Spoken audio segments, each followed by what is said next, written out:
It's rise and grind time as the prep football season moves into the final 4 weeks of the regular season. Hi and welcome to Prep Rally. This is our preview show, so we'll take a look at Friday's games, the Week 6 matchups.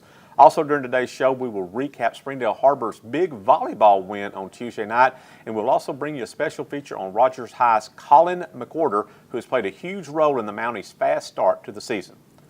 So after 2 weeks of play in the 7A West Conference, Springdale Har-Ber has rolled to a pair of impressive wins, but an old nemesis looms on Friday night as the Wildcats go up to Bentonville. Now, this has always been a tough matchup for Har-Ber, and this one won't be any cakewalk either. Bentonville is 2-0. They defeated Van Buren last week, and number one Har-Ber is 5-0. Har-Ber has allowed just 49 points this season. Now, 35 of that came in the Week 1 opener against Fort Smith Southside. They've only allowed 14 points in the next 4 games combined. Har-Ber quarterback Grant Allen, he has been phenomenal for the Wildcats this season. He had 5 touchdowns in last week's big win over Springdale High. But the big story for Har-Ber this season has been the play of its defense, particularly its secondary. It has played outstanding. Over in Springdale, Bentonville West, now remember they got a big win last week over Fayetteville. Not just a big win, but a signature win for that program. So they'll be looking to try to keep that momentum going after that big win. How will the Wolverines keep that momentum or the intensity for this week? That'll be the big key tonight. But they are 5-0. The Wolverines are 5-0, but Springdale will not be an easy game for them as the Red Dogs have a solid defense, and they'll also be looking to bounce back after a big loss to Har-Ber last week. Now, this game could end up having huge playoff implications down the line, especially as far as maybe home field playoff games are concerned in that first round, which, that's so big for these teams to want to get a home first-round playoff game. So this game will have a lot of implications toward that, even, with 5 games left to play. Fayetteville will be looking to right itself. The Bulldogs have lost 4 in a row. They will host Rogers. Now, the Mounties are 4-1, and basically they are pretty much a sophomore-dominated team, but they are 4-1. They had a big win last week in their crosstown rivalry against Rogers Heritage. So Rogers, is looking to, just like West did last week, Rogers is looking for a signature win here. If they could get a win over Fayetteville, what a big signature win that would be for a team, again, that's just basically all sophomores. But the biggest game in the Northwest Arkansas area on Friday night is going to be down in Prairie Grove, where the undefeated Tigers, they are ranked number 5 in the Hooten's Class 4A poll. They're going to host number 8 Shiloh Christian on Friday night. Prairie Grove has dominated this game the past few seasons, but the Saints, now remember, they are 4-1, and their only loss was a really close game to Class 5A Little Rock Christian, which is a very strong team. So the Saints are rolling. Landon Brown, their quarterback, this is his first year to play quarterbacks, his first year starter. He's always been a big baseball player. This is his first year as a starter, and he has just gotten better week after week. And last week, he had 5 touchdown passes in their win over Huntsville. So this game tonight down in Prairie Grove, it could be a real barn burner shootout type of a game. We'll have a complete schedule of all of Friday night's games at the end of the show. So moving from the football field over to volleyball, Springdale Har-Ber volleyball coach Shira Schishler it's her birthday on Tuesday, and her team gave her, I guess, probably about the biggest gift that she could imagine as her team knocked off the 7A West leading Bentonville Lady Tigers on Tuesday. This is a match that went down to the wires. It was a great match, went to 5 sets. The Lady Wildcats are on a roll right now. That was their 7th match win in a row, and they snapped about a 16-match winning streak for Bentonville. So looks like Har-Ber is starting to peak at about just the right time. You got state tournaments rolling around here in a couple of weeks, and they're getting hot at just the right time. Scotty Borderland covered Tuesday's match for the NWA DG. I knew we'd be young this year, different people, different personnel, and I love this group of kids. They've really meshed well. You find things that are difficult at times. Sometimes you have to fight through it, and they've really come through and overcome a lot of adversity. We may not be very big, but we've found ways to play big, and I think that's just really at this time of year what you want to be doing. We want to keep getting better each night for the tournament. I was really excited for this game just because it's a big opponent. The setters are giving me good balls, and then changing up the middles of what they were running, it was kind of throwing off their blockers, I think. So I had a lot of holes, and so it was just exciting to see the holes because then it's like you can just go at it. And so it's pretty special. I had family come down today, to see me get the award. So I was excited that we won the game and won for her birthday, and my family got to see me play. So we'll take a break right here. When we come back, we'll be joined by the most handsome man in Northwest Arkansas. But if he can't be here, Rick Fires will be, as Rick comes in and makes his Rick's picks for the week. Let's take a look at more from Tuesday night's big volleyball match over at Har-Ber from our NWA DG photo staff.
Welcome back, and now we're joined by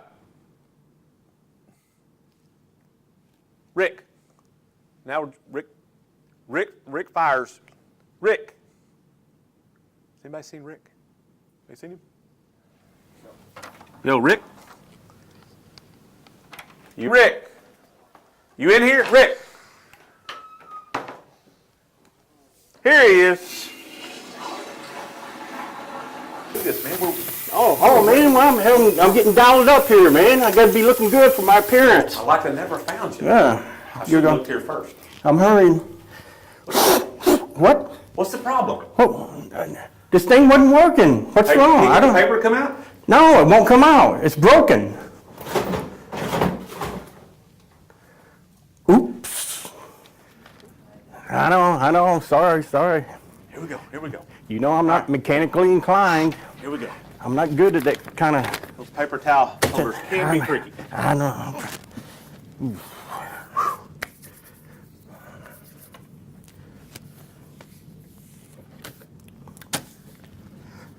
We're back, I think.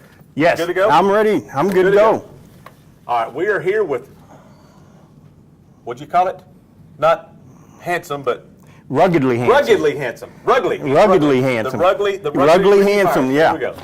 Ricky Fires. Rick is going to bring us his Stone Cold locks. What was your record last week, Rick? This is the first time you can say this with straight face. 15-0, 4-4 on the locks. Woo! 15-0. That's part of my. If he says it, you Yep. can take it to the bank. That's part of my worst to first strategy right there. He threw the line out there. Yep. Reeling them in. See you at the finish line. I hope you're not far behind. So, give us your Stone Cold locks for the week. It's got to be Prairie Grove. You know, there's a lot we don't know, but we know that the 4A1 conference is going to start to get the pecking order going. Shiloh Christian is there. Shiloh Christian is a very good team, Yes. good history, but Prairie Grove is at home. They've lost some top players from last year, but they've also got some good players this year, like Anthony Johnson, who's rushed for over 600 yards, great defense. Now, Shiloh's coming off a big win at Huntsville. They are. I talked to Coach Conaway, and he said they still got to play better against Prairie Grove than they did against Huntsville. But I'm going to go with Prairie Grove. And Rick's picks, Prairie Grove. You know, Prairie Grove has won this game the last 2 years pretty big. They had. But, you know, each week, you never know what's going to happen right. each week. And then Prairie Grove has got to go Pea Ridge to find, what we call this sometime, a trap game? That's right, a trap game. This could be a trap game. All right, Springdale, Har-Ber, Bentonville. Springdale, man, I was so impressed last week with Springdale Har-Ber. Not only do they look like the #1 team in the state, they are nationally ranked and climbing with a bullet. And Bentonville, they got a rich tradition. Of course, they're not, you know, united like they were in previous years, Right. but it's hard to win up there. But I'm going to stay with Springdale Har-Ber till somebody can beat them. Rick's picks, Springdale Har-Ber. Springdale Har-Ber.